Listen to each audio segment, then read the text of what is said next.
Howdy everyone, and welcome back to me trying to figure out what type of videos I will do for my game development indie rabbit hole. So I'm not 100% sure on the direction, but I figure I will talk about things that are kind of relevant to my journey. Today I want to talk about appreciation and helping open my mind to things I might miss while I'm just directly stuck developing and trying to figure out my direction and how to finish the game, find the bugs, things like that. So, with that, I want to talk about I wrote some notes here. One, starting this process, I've had a lot of great support from people, coworkers who I'm friends with, or former coworkers who I'm friends with, my friends in general, my wife, things like that. Um, they've all been very supportive and or offered to help. I have three people who've given me amazing feedback on my game. I just want to call them out a little bit. Joe, Mr. Comedian, or I don't know if any of them want their names out, so it's only first name basis. Eric, and the last person is my son Taylor. All three of them have looked at the builds I've put together of my game with mediocre at best tutorial in game and process and what things mean, and just kind of dove into it when their time allowed and gave me great feedback. What I wanted to show here is I had set up a Trilio page just to kind of track, hey, I'm working on this, work on that. I'd used Excel before, but I've let some people look at it, so if they wanted to see what was in the build or whatever, they could look at it and kind of understand. I'm not the best at documentation. I'll get better as things go on. Yeah, having the people who are like, hey, yeah, go for it, understand it, and, as long as my situation allows me to pursue it, they're all very supportive of, hey, just don't screw yourself over.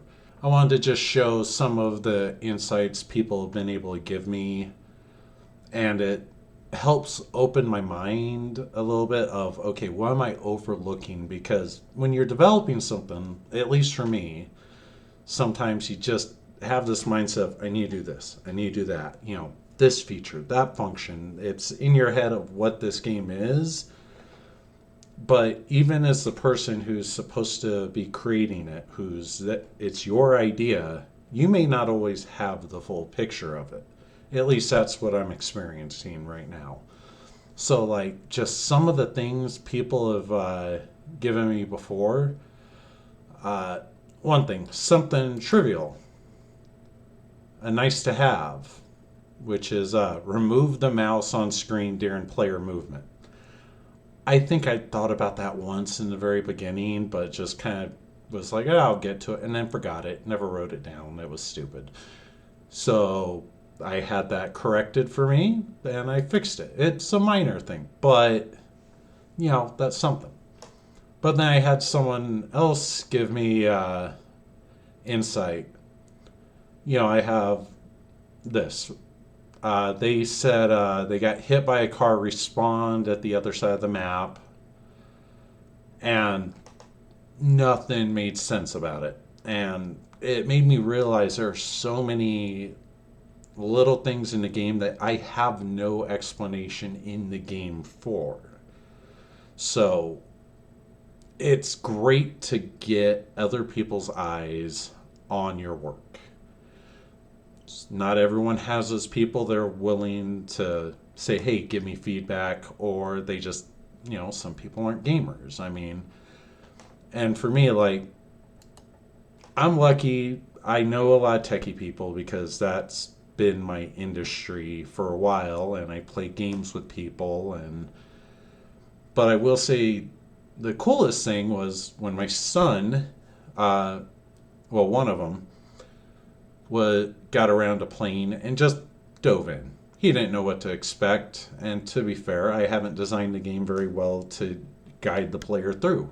And he found a whole lot of bugs that I hadn't even thought about. Like, yeah, I could keep going on it, but I just want to say, one, get your product into people's hands. Even if they aren't a tech person, know how to explain it or write up hey, this is exactly how I did this. Being able to communicate with people on your product will go a long way to helping you figure things out. Like, I was able to sit down, watch my son play the game, and we talked about it, and I saw how he just went into it. I realized, yeah, I'm doing that wrong because he's able to do that. I miss this, I miss that. And yeah, it's just a nice little thing to get the feedback from people, even if it's not a game anyone would ever play, but just saying, hey, I think this is weird or whatever.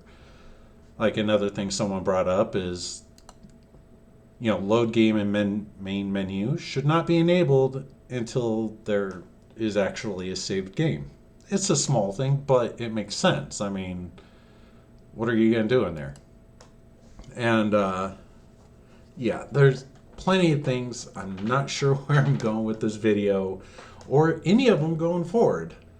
But I just want to express my appreciation for anyone in the world who is helping someone have it be secondary eyes on their game or whatever, helping people work on their projects, even if it's just there to be support. It is great. I feel any of us who are in this position really appreciate the feedback and just the being there. With all that said, you get a real brief idea here of my work, of all the things I'm doing in this game, what's in the build, what's done. Yeah, there's a whole lot of things, but